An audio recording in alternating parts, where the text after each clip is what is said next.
Hello दोस्तों, नमस्कार। एक बार फिर से आप सभी का स्वागत है आज की इस नई क्लास में। तो जो रेलवे ग्रुप डी का एग्जाम चल रहा है, तो अभी तक जितनी भी शिफ्ट में रेलवे ग्रुप डी का एग्जाम हो चुका है, उन सभी शिफ्टों के आधार पर आज हम लोग साइंस के टॉप 75 क्वेश्चंस को देखने वाले हैं। तो अगर आप लोगों का एग्जाम अभी नहीं हुआ है और आगे आने वाली शिफ्ट में लगा हुआ है, तो आप लोग जो है इस क्लास को लास्ट तक देखिएगा, क्योंकि दोस्तों एग्जाम में जो है इसी प्रकार के क्वेश्चन पूछे जा रहे हैं। तो आइए क्लास को शुरू करते हैं। पहला क्वेश्चन है कि सुगंधित पुष्पों में परागण किसके द्वारा होता है। तो जो सुगंधित पुष्प है, इसमें जो है परागण किसके द्वारा होता है, ये आपसे यहाँ पर पूछा गया है। तो बताइए इसका आंसर क्या हो जाएगा। दोस्तों, अगर आपको किसी भी क्वेश्चन का आंसर आता हो तो उसको जो है कमेंट बॉक्स में बताया करिए, जिससे कि आपको क्वेश्चन अच्छे से तैयार हो जाएगा। तो यहाँ पर इसका आंसर हो जाएगा कीट के द्वारा जो है सुगंधित पुष्पों में परागण होता है। तो इसका आंसर हो जाएगा option number A. Next question है कि अनिषेक जनन प्रायः किसमें दिखाई देता है। तो ये जो है अंगूर में दिखाई देता है। तो यहाँ पर जो ऑप्शन नंबर बी है, ये इसका राइट आंसर हो जाएगा। साथियों, अगर आप लोग चैनल पर पहली बार आए हैं तो चैनल सब्सक्राइब कर लीजिएगा और जो बेल आइकन है उसको प्रेस कर लीजिएगा, जिससे कि सभी क्लास का अपडेट आपको मिलता रहेगा। चलिए अगला क्वेश्चन देखते हैं कि तना काट आमतौर पर किसके प्रवर्धन के लिए प्रयोग किया जाता है। तो जो ये तना काट है, ये जो है आमतौर पर गन्ना के प्रवर्धन के लिए प्रयोग किया जाता है। तो यहाँ पर जिस भी बच्चे ने इसका आंसर जो है ऑप्शन नंबर सी लगाया है, उसका यहाँ पर राइट आंसर हो जाएगा। अगला क्वेश्चन देखते हैं कि निम्न में से किस एक की खेती पौधे का प्रतिरोपण करके की जाती है। तो यहाँ पर इसका आंसर हो जाएगा प्याज की जो खेती है, ये जो है पौधे का प्रतिरोपण करके की जाती है। तो यहाँ पर जो ऑप्शन नंबर सी है, ये इसका राइट आंसर हो जाएगा। अगला क्वेश्चन है कि एक सत्य फल परिवर्धित होता है। तो जो एक सत्य फल है, ये जो है अंडाशय से परिवर्धित होता है। तो यहाँ पर इसका आंसर हो जाएगा ऑप्शन नंबर सी। ठीक है, नेक्स्ट क्वेश्चन की बात करते हैं। तो यहाँ पर पूछा गया है कि निम्न में से कौन सा एक कूट फल होते हैं। मतलब इनमें से जो है कौन सा जो है एक कूट फल होते हैं। तो यहाँ पर जो सेब है, सेब जो है एक कूट फल होता है। तो यहाँ पर जो ऑप्शन नंबर सी है, ये इसका करेक्ट आंसर हो जाएगा। अगला क्वेश्चन है कि सर्वाधिक महत्वपूर्ण भोजन किससे उत्पन्न होते हैं। तो जो ये सर्वाधिक महत्वपूर्ण भोजन है, ये जो है फलों से उत्पन्न होते हैं। तो यहाँ पर जो ऑप्शन नंबर सी है, ये इसका करेक्ट आंसर आप लोग ध्यान रखिएगा। ठीक है, चलिए अगला क्वेश्चन है कि चावल का दाना क्या है। बताइए इसका आंसर क्या हो जाएगा कि जो चावल का दाना है वो क्या है। एक बीज है, एक बीजीय फल है या इनमें से सभी। तो इसका आंसर हो जाएगा जो चावल का दाना है, ये जो है एक बीजीय फल है। तो यहाँ पर जिसने भी इसका आंसर जो है ऑप्शन नंबर बी दिया है, उसका करेक्ट आंसर हो जाएगा। अगला क्वेश्चन है कि नाशपाती का कौन सा भाग खाया जाता है। तो जो नाशपाती होती है, इसका जो है गूदेदार जो पुष्पासन है, इसको यहाँ पर खाया जाता है। तो इसका आंसर हो जाएगा ऑप्शन नंबर सी। अगला क्वेश्चन है जो बीज है, बीज किससे विकसित होता है। तो यहाँ पर जो बीज है, बीज जो है बीजांडों से विकसित होता है। तो इसका आंसर हो जाएगा option number B. Next question है निम्नलिखित में से किसे वर्गिकी का जनक कहा जाता है। तो जो वर्गिकी का जनक है, ये जो है लीनियस को कहा जाता है। तो यहाँ पर जो ऑप्शन नंबर डी है, ये इसका राइट आंसर हो जाएगा। कौन सा, तो option number D. Next question है कि वर्गीकरण की आधारीय इकाई है। जो ये वर्गीकरण है, इसकी जो आधारीय इकाई है, ये क्या है। तो यहाँ पर जो स्पीसीज है, ये जो है वर्गीकरण की आधारीय इकाई है। तो इसका आंसर हो जाएगा ऑप्शन नंबर बी। इसको आप लोग यहाँ पर ध्यान रखिएगा। नेक्स्ट क्वेश्चन है कि आलू किस कुल से संबंधित इकाई है। जो ये आलू है, आलू किस कुल से संबंधित इकाई है। तो ये जो है सोलेनेसी से जो है संबंधित इकाई है। तो यहाँ पर जो ऑप्शन नंबर सी है, ये इसका करेक्ट आंसर हो जाएगा। तो ये भी आप लोग यहाँ पर ध्यान रखिएगा। चलिए अगला क्वेश्चन देखते हैं कि कपास किस कुल से संबंधित इकाई है। तो ये कपास है, ये जो है किस कुल से संबंधित इकाई है, ये यहाँ पर आपसे पूछा गया है। तो इसका आंसर हो जाएगा मालवेसी कुल से संबंधित जो है इकाई है कपास। तो इसका जो है जिसने भी आंसर जो है ऑप्शन नंबर ए दिया है, उसका यहाँ पर राइट आंसर हो जाएगा। नेक्स्ट क्वेश्चन है कि बैंगन किस कुल का पौधा है। जो ये बैंगन है, बैंगन जो है साथियों किस कुल का पौधा है, ये आपसे यहाँ पर पूछा गया है। तो इसका आंसर हो जाएगा सोलेनेसी कुल का जो है ये पौधा है बैंगन। तो यहाँ पर जो ऑप्शन नंबर ए है इसका करेक्ट आंसर हो जाएगा। अगला क्वेश्चन देखते हैं कि आम का वानस्पतिक नाम क्या है, बताइए इसका आंसर क्या हो जाएगा। आसान प्रश्न है। जो आम है, आम का वानस्पतिक नाम क्या है, तो ये जो है मैग्नीफेरा इंडिका है। तो यहाँ पर जो ऑप्शन नंबर बी है ये इसका करेक्ट आंसर हो जाएगा। अगला क्वेश्चन है कि दलहन पौधे संबंधित हैं, तो जो ये दलहन पौधे हैं ये जो है लेग्यूमिनोसी से संबंधित हैं। तो यहाँ पर जो ऑप्शन नंबर सी है ये इसका राइट आंसर हो जाएगा। ठीक है। नेक्स्ट क्वेश्चन है कि चाय के पौधे का वानस्पतिक नाम क्या है। जो ये चाय का पौधा है इसका जो है वानस्पतिक नाम क्या है, ये आपसे यहाँ पर पूछा गया है। तो दोस्तों इसका आंसर हो जाएगा थिया साइनेंसिस। ये जो है चाय के पौधे का वानस्पतिक नाम है। तो इसको जो है आप लोग अच्छे से याद कर लीजिएगा, एग्जाम में ये क्वेश्चन बन सकता है। तो इसका आंसर हो जाएगा ऑप्शन नंबर बी। अगला क्वेश्चन है कि मटर पौधा क्या है। जो ये मटर पौधा है ये क्या है, तो ये जो है साग है। ठीक है। तो यहाँ पर जो ऑप्शन नंबर बी है ये इसका करेक्ट आंसर हो जाएगा। देखते हैं अगला क्वेश्चन है कि लौंग होता है एक डैश। जो लौंग है ये जो है शुष्क पुष्प कलिका होता है। ठीक है। तो यहाँ पर जो ऑप्शन नंबर ए है ये इसका राइट आंसर हो जाएगा। अगले क्वेश्चन की बात करते हैं। तो पूछा गया है यहाँ पर कि फूल गोभी के पौधे का कौन सा भाग खाया जाता है। तो जो फूल गोभी के पौधे का जो है ये पुष्पक्रम खाया जाता है। क्या खाया जाता है, तो यहाँ पर जो ऑप्शन नंबर ए है पुष्पक्रम, ये जो है इसका राइट आंसर हो जाएगा। नेक्स्ट क्वेश्चन है कि पौधों के किस भाग से काफी प्राप्त होती है। बताइए क्या होगा इसका आंसर कि पौधे के किस भाग से जो है काफी प्राप्त होती है। ये भी जो है क्वेश्चन एग्जाम में आ सकता है। ठीक है। तो इसका आंसर हो जाएगा जड़ों से। तो यहाँ पर जो ऑप्शन नंबर ए है इसका राइट आंसर हो जाएगा। नेक्स्ट क्वेश्चन है कि निम्न में से कौन सा एक मानव निर्मित धान्य है। तो इनमें से जो टिटिकेल है ये जो है मानव निर्मित धान्य है। तो इसका आंसर हो जाएगा ऑप्शन नंबर बी। ठीक है। तो ये आप लोग यहाँ पर ध्यान रखिएगा। अगला क्वेश्चन है कि विटामिन सी का जो है सबसे अच्छा स्रोत कौन सा है। तो यहाँ पर जो आंवला है, आंवला जो है ये विटामिन सी का जो है अच्छा स्रोत है। बाकी दोस्तों यहाँ पर जो संतरा है, नींबू है, नारंगी है, ये भी जो है विटामिन सी के ही सब स्रोत हैं। लेकिन साथियों पूछा गया है कि सबसे अच्छा स्रोत कौन सा है, तो आंसर हो जाएगा आंवला। ठीक है। तो ये आप लोग यहाँ पर याद रखिएगा। अगला क्वेश्चन है कि तंबाकू की पत्तियों में होता है।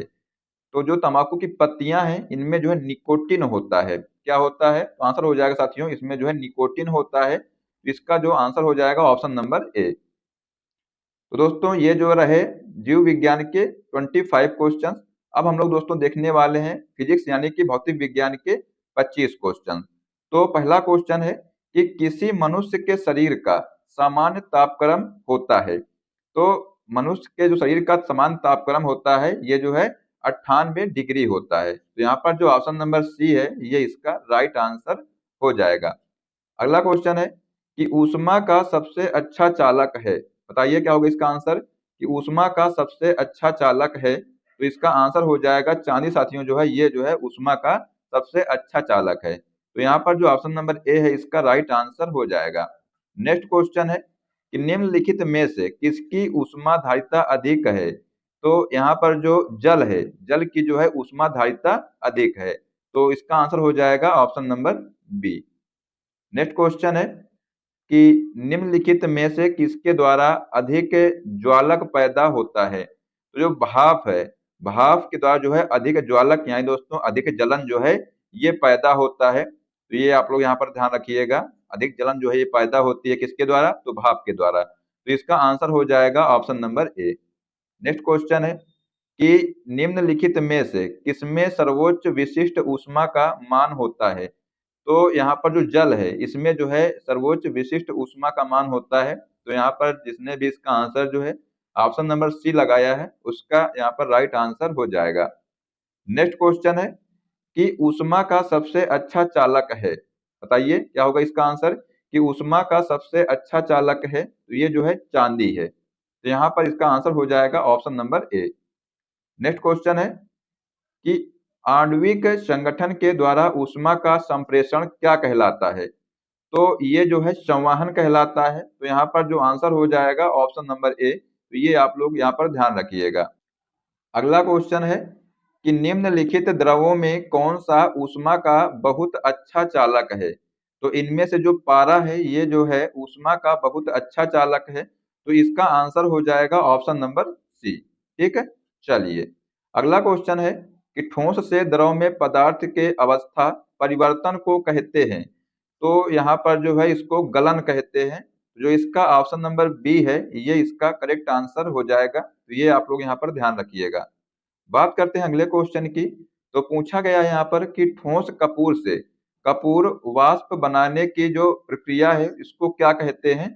इसको जो है ऊर्ध्वपातन कहते हैं। तो यहाँ पर जो ऑप्शन नंबर ए है ये इसका करेक्ट आंसर हो जाएगा। तो इसको आप लोग ध्यान रखिएगा, ये एग्जाम में साथियों क्वेश्चन आ सकता है। ठीक है, नेक्स्ट क्वेश्चन है कि किसी द्रव का उसके क्वथनांक से पूर्व उसके वाष्प में बदलने की जो प्रक्रिया है इसको क्या कहते हैं? तो इसको जो है वाष्पीकरण कहते हैं। तो यहाँ पर जो ऑप्शन नंबर सी है ये इसका राइट आंसर हो जाएगा। ठीक है, चलिए अगला क्वेश्चन है कि ऊष्मा गतिकी के प्रथम नियम से संरक्षित होता है। तो यहाँ पर जो है ऊर्जा साथियों ऊष्मा गतिकी के प्रथम नियम से जो है संरक्षित होता है। तो इसका आंसर हो जाएगा ऑप्शन नंबर बी। ठीक है, चलिए नेक्स्ट क्वेश्चन है कि यदि किसी स्थान के तापमान में सहसा वृद्धि होती है तो आपेक्षिक आर्द्रता क्या होती है? तो यदि किसी स्थान के तापमान में जो है सहसा वृद्धि होती है तो जो आपेक्षिक आर्द्रता है ये जो है घटती है। क्या होती है? तो ये जो साथियों घटती है। तो यहाँ पर आप लोग ये याद रखिएगा। ठीक है, तो इसका जो आंसर हो जाएगा ऑप्शन नंबर बी। अगला क्वेश्चन है कि ध्वनि तरंगों की प्रकृति होती है। तो जो ये ध्वनि तरंगे हैं इनकी प्रकृति जो है अनुदैर्ध्य होती है। और जो साथियों प्रकाश तरंगे हैं इनकी जो प्रकृति होती है ये जो है अनुप्रस्थ होती है। तो यहाँ पर ये भी ध्यान रखिएगा। ठीक है, चलिए अगला क्वेश्चन है कि ध्वनि की चाल अधिकतम होती है। तो जो ध्वनि की चाल है ये जो है इस्पात में अधिकतम होती है। कहाँ पर? तो इस्पात में जो है ये अधिकतम होती है। तो इसका जो आंसर हो जाएगा ऑप्शन नंबर डी। ये आप लोग यहाँ पर याद रखिएगा, इस्पात में जो है ध्वनि की चाल अधिकतम होती है। ठीक है, चलिए अगला क्वेश्चन है कि कौन सी प्रक्रिया प्रकाश और ध्वनि दोनों में घटित नहीं होती है? तो यहाँ पर जो ध्रुवण है ये जो है प्रकाश और ध्वनि दोनों में घटित नहीं होती है। तो इसका आंसर हो जाएगा ऑप्शन नंबर ए। ठीक है, अगला क्वेश्चन है कि ध्वनि तरंगे किसके कारण जो है प्रतिध्वनि उत्पन्न करते हैं? तो यहाँ पर इसका आंसर हो जाएगा परावर्तन के कारण जो है ध्वनि तरंगे जो है ये प्रतिध्वनि उत्पन्न करती हैं। तो इसका आंसर हो जाएगा ऑप्शन नंबर सी। अगला क्वेश्चन है कि रेडियो का समस्वरण स्टेशन उदाहरण है। तो ये जो है अनुनाद का उदाहरण है। तो इसका जो आंसर हो जाएगा ऑप्शन नंबर ए। जिसने भी इसका लगाया है उसका यहाँ पर राइट आंसर हो जाएगा। बात करते हैं अगले क्वेश्चन की कि डॉपलर प्रभाव संबंधित है। तो जो ये डॉपलर प्रभाव है ये जो है ध्वनि से संबंधित है। तो यहाँ पर इसका आंसर हो जाएगा ऑप्शन नंबर सी। ठीक है, चलिए नेक्स्ट क्वेश्चन है कि कौन सी तरंगें शून्य में संचरण नहीं कर सकती? तो यहाँ पर जो ध्वनि है ध्वनि जो है शून्य में संचरण नहीं कर सकती हैं। तो इनके लिए जो है माध्यम की आवश्यकता होती है। ठीक है, तो यहाँ पर जो ऑप्शन नंबर बी है ये इसका राइट आंसर हो जाएगा। ठीक है, नेक्स्ट क्वेश्चन है कि ध्वनि नहीं गुजर सकती है। जो ध्वनि है ये जो है निर्वात से जो है नहीं गुजर सकती है। तो यहाँ पर आंसर हो जाएगा ऑप्शन नंबर बी। अगला क्वेश्चन देखते हैं कि सबसे अधिक तीव्रता की ध्वनि उत्पन्न करता है। तो जो बाघ है बाघ साथियों सबसे अधिक जो है तीव्रता की ध्वनि उत्पन्न करता है। तो यहाँ पर जो ऑप्शन हो जाएगा ए ये इसका राइट आंसर हो जाएगा। नेक्स्ट क्वेश्चन है कि ध्वनि का वेग अधिकतम होता है। जो ध्वनि का वेग है ये जो है लोहे में अधिकतम होता है। तो यहाँ पर जो ऑप्शन नंबर ए है ये इसका राइट आंसर हो जाएगा। ठीक है, चलिए देखते हैं अगला क्वेश्चन कि जब ध्वनि तरंग चलती है तो वे अपने साथ क्या ले जाती हैं? तो जब ध्वनि तरंग चलती हैं तो वो अपने साथ जो है ऊर्जा ले जाती हैं। तो यहाँ पर जो ऑप्शन नंबर सी है ये इसका राइट आंसर हो जाएगा। बात करते हैं अगले क्वेश्चन की कि जब प्रकाश के लाल, हरा व नीला रंगों को समान अनुपात में मिलाया जाता है तो परिणामी रंग होगा, तो ये जो है सफेद होगा। क्या होगा? तो साथियों, जो इसका परिणामी रंग होगा ये सफेद होगा। तो यहाँ पर जो ऑप्शन नंबर सी है ये इसका करेक्ट आंसर हो जाएगा। यहाँ पर डी ऑप्शन है। ठीक है, चलिए, तो इसका जो आंसर हो जाएगा ऑप्शन नंबर सी। साथियों, ये रहे जो है भौतिक विज्ञान के 25 क्वेश्चन। अब आइए देखते हैं रसायन विज्ञान के 25 क्वेश्चन। तो जो पहला क्वेश्चन यहाँ पर पूछा गया है कि हीरा क्या है? बताइए क्या है हीरा? तो ये जो है साथियों तत्व है। हीरा क्या है? तो ये जो है तत्व है। तो यहाँ पर जो ऑप्शन हो जाएगा डी इसका करेक्ट आंसर हो जाएगा। अगला क्वेश्चन है कि निम्नलिखित में से रासायनिक यौगिक कौन सा है? तो इनमें से जो अमोनिया है ये जो है रासायनिक यौगिक है, तो इसका आंसर हो जाएगा ऑप्शन नंबर ए। अगला क्वेश्चन है कि शुद्ध तत्व कौन सा है? तो जो शुद्ध तत्व है ये जो है सोडियम है। तो यहाँ पर जो आंसर हो जाएगा ऑप्शन नंबर सी, ये इसका करेक्ट आंसर हो जाएगा। बात करते हैं अगले क्वेश्चन की। किस वैज्ञानिक ने परमाणु सिद्धांत की खोज की थी? तो ये आप लोग याद रखिएगा कि किस वैज्ञानिक जो है परमाणु सिद्धांत की खोज की थी। तो यहाँ पर आंसर हो जाएगा जॉन डाल्टन ने। तो इसका जो आंसर हो जाएगा ऑप्शन नंबर ए, ये ध्यान रखिएगा। ठीक है, चलिए, अगला क्वेश्चन है कि निम्नलिखित में से कौन एक अस्थायी कण है? तो इनमें से जो न्यूट्रॉन है ये जो है एक अस्थायी कण है। तो इसका जो आंसर जो है ऑप्शन नंबर ए राइट हो जाएगा। ठीक है, नेक्स्ट क्वेश्चन है कि निम्नलिखित में से कौन एक आवेश रहित कण है? तो इनमें से जो न्यूट्रॉन है ये जो है आवेश रहित कण है। मतलब साथियों जो न्यूट्रॉन है ये उदासीन है। ठीक है, और जो इलेक्ट्रॉन है ये जो है निगेटिव होता है, मतलब ऋणात्मक होता है। और जो प्रोटॉन है ये जो है पॉजिटिव होता है। ठीक है, तो ये आप लोग यहाँ पर ध्यान रखिएगा। तो इसका जो आंसर हो जाएगा ऑप्शन नंबर सी। अगला क्वेश्चन है कि परमाणु विद्युत क्या होते हैं? तो जो परमाणु विद्युत हैं ये जो है उदासीन होते हैं। तो यहाँ पर जो ऑप्शन नंबर डी है ये इसका राइट आंसर हो जाएगा। नेक्स्ट क्वेश्चन है कि इलेक्ट्रॉन की खोज किसने की थी? जो इलेक्ट्रॉन है इलेक्ट्रॉन की खोज थॉमसन ने की थी। तो यहाँ पर जो ऑप्शन नंबर बी है ये इसका राइट आंसर आप लोग ध्यान रखिएगा। चलिए, देखते हैं अगला क्वेश्चन कि प्रोटॉन की खोज किसने की थी? तो जो प्रोटॉन है इसकी खोज रदरफोर्ड ने की थी। तो यहाँ पर जो ऑप्शन नंबर सी है ये इसका राइट आंसर हो जाएगा। देखते हैं अगला क्वेश्चन, न्यूट्रॉन की खोज किसने की थी? जो न्यूट्रॉन है इसकी खोज जो है चैडविक ने की थी। तो यहाँ पर जो ऑप्शन नंबर ए है ये इसका राइट आंसर हो जाएगा। तो अब आप लोग जो है इसको कैसे याद रखिएगा? तो दोस्तों, ईंट पर नाच, इससे जो है आप लोग इसको याद रख सकते हैं कि जो ईंट मतलब जो इलेक्ट्रॉन है इसकी खोज जो है थॉमसन ने किया था।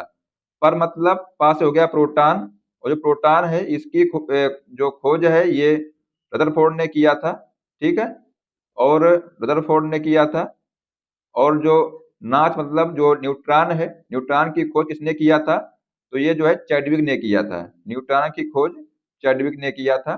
तो आप लोग जो है ऐसे इसको याद रख सकते हैं, चैडविक ने किया था।